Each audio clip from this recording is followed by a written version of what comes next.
You are welcome to part two of this presentation.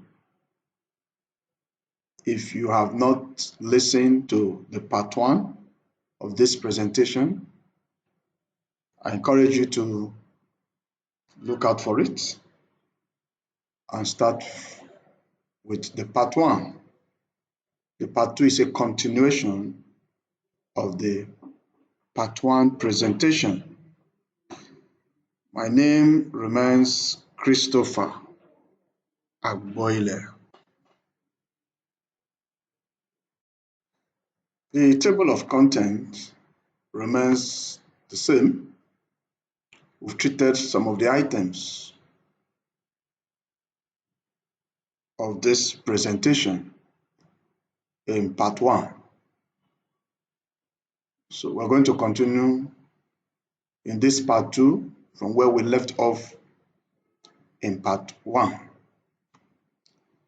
Why do you consider IT governance in an organization? The major reason why IT governance documents is necessary in an organization is to address pressure from shareholders, stakeholders, and customers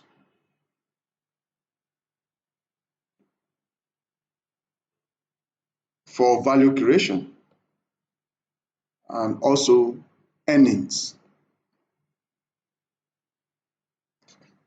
Another reason why IT governance is required or is necessary is to ensure that best practice and controls are deployed in the use of IT infrastructure in an organization.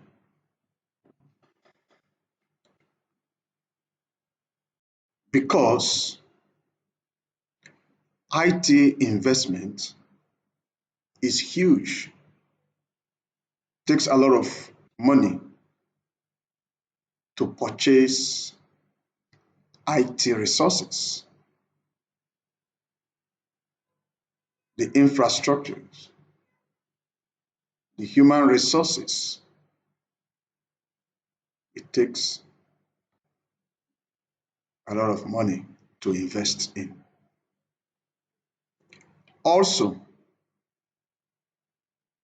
top executives, only few of them knows how to make IT department accountable for value delivery. So the IT governance documents will help in this regard, spelling out the value that IT is expected to give to the business. IT being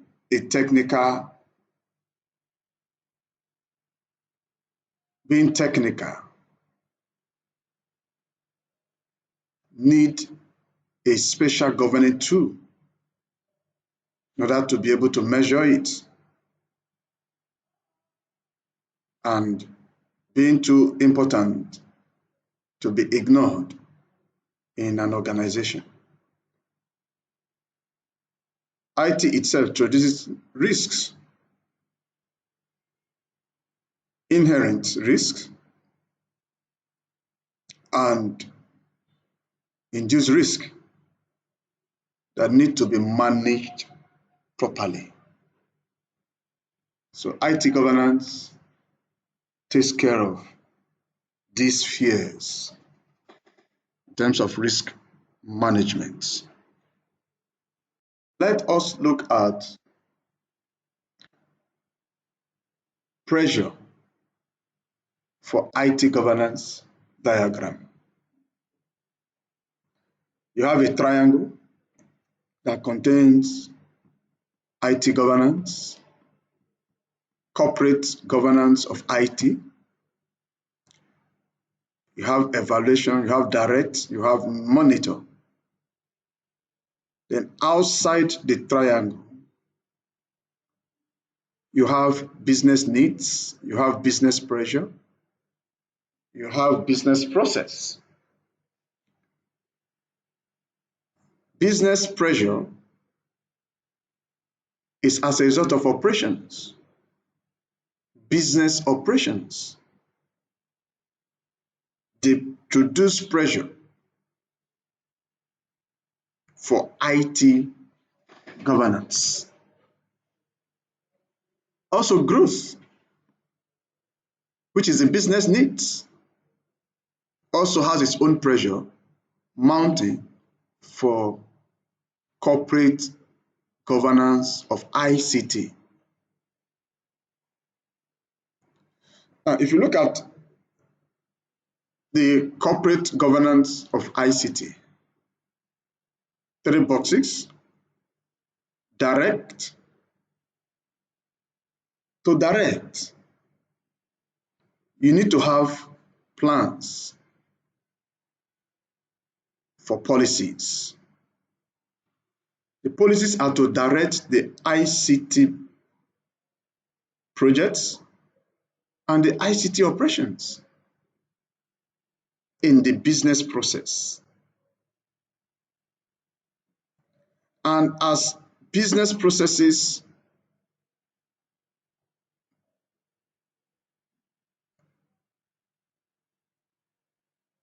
are being executed, there is need for evaluation of performances of ICT vis-a-vis the expected value for investment, for business operation. And that points to a race of proposals for evaluation. Then moving away from there, you look at the value, the performance of IT by monitoring it, by comparing output with set objectives and goals, with the corporate governance. As you monitor, as you compare, you look at the conformance. How does IT performance conform to the set goals and objectives?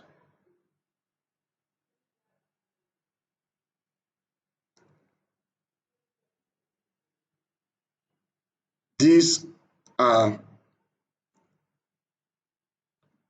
what IT governance are meant to achieve in an organization.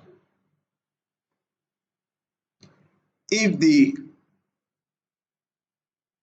business grows, so what drives the pressure for ICT governance? One, accountability for bringing business value because of the invested amount, huge investment on IT, minimizing risk. As business operations depends on IT, you need to minimize the inherent risk that are associated with the use of ICT in an organization. You know that when you have your network on the internet, there are every possibility that an outsider will want to penetrate your network and cause an havoc. So how well have you mitigated such threats? Also, pressure on for ICT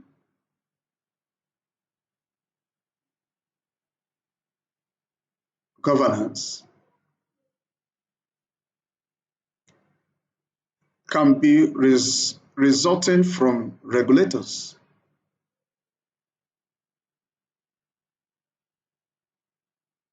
agreement with business partners, the service providers, customers for better services, and of course, technology changes. As technology changes, there is new opportunity as well as new risk that need to be governed. Direction on how ICT can be applied in this new opportunity and new risk need to be spelled out. Organizations' good corporate governance program requires that all areas be governed, including ICT. Therefore, these pressures need to be answered. Hence, the development and the use of ICT governance. What kind of organization uses ICT governance? All organizations need ICT governance, both public and private sector organizations, as a way to ensure that IT function support business strategies and objectives. IT governance program on any organization are meant to create value from the use of ICT. As long as your business runs on ICT, you need an IT governance document to help you create value, to help you comply with regulations as it relates to financial and technological accountability. Therefore, no company that runs on IT infrastructure should be exempted from the use of ICT governance. Implementation of a comprehensive IT governance program requires a lot of time and effort. Hence, we advise that you get an existing framework like COBIT, like ITIL, and other frameworks that you can apply. You can tailor, you can adapt. But very small companies might decide to practice only essential IT governance methods. The goal of a larger and more regulated organization should be a full-fledged IT governance program. So if you are small, ensure that you have or you practice IT governance methods, but a larger company is required to be on a full-fledged IT governance program. Whom does it concern? IT governance. Whom does it concern? All levels. Corporates, that is the business itself, the management, the director, the directors, the management, then the business units, as well as ICT. There's always a cascaded objectives from the enterprise objective spread across the business units and IT being an enabler for the business. You see the arrows? The corporate scorecard, measuring activities of the business, and the business unit scorecard, the performance of the operations of the businesses.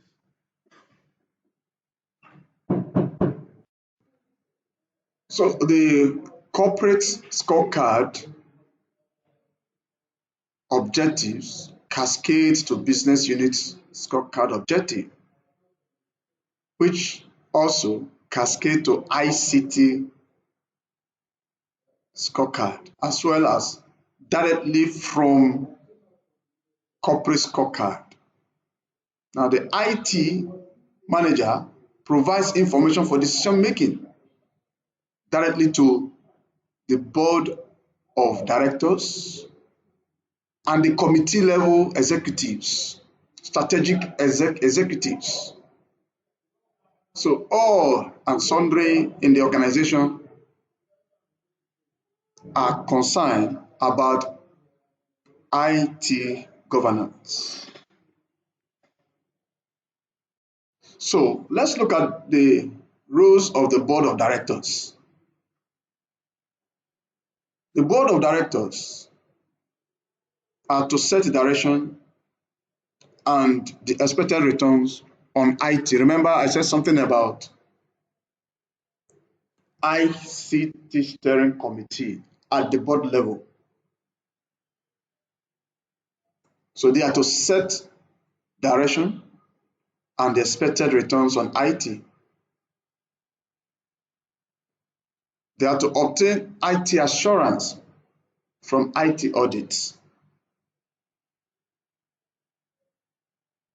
Monitor how management determines what IT resources are needed to achieve strategic objectives. Also, they are to ensure that ICT projects address business needs in terms of business strategy and they clearly demonstrate value and how it will be measured. Also, proper IT risk management are in place. They are also to ensure that culture of openness and transparency of risks and others are in place. They are usually being assisted by IT steering committee at the board level. Look at the expectations from the senior management or top executives. They are to cascade strategy, policies, and goals from the board level top down. They are to also ensure a well-structured organizational structures. They are to ensure clear accountability within the organizational structure. They are also to measure performance. Hence, we talk about assessments. Assessment of ICT equipment, assessment of ICT staff, in terms of value delivery, that to focus on core business competence that ICT must support and sponsor it for implementation, especially the important processes. They are also to ensure IT competencies, flexibility and adaptive enterprise in terms of proactiveness in the use of IT, strengthen value delivery, focus on the optimization of IT costs. They can also be involved in bargaining.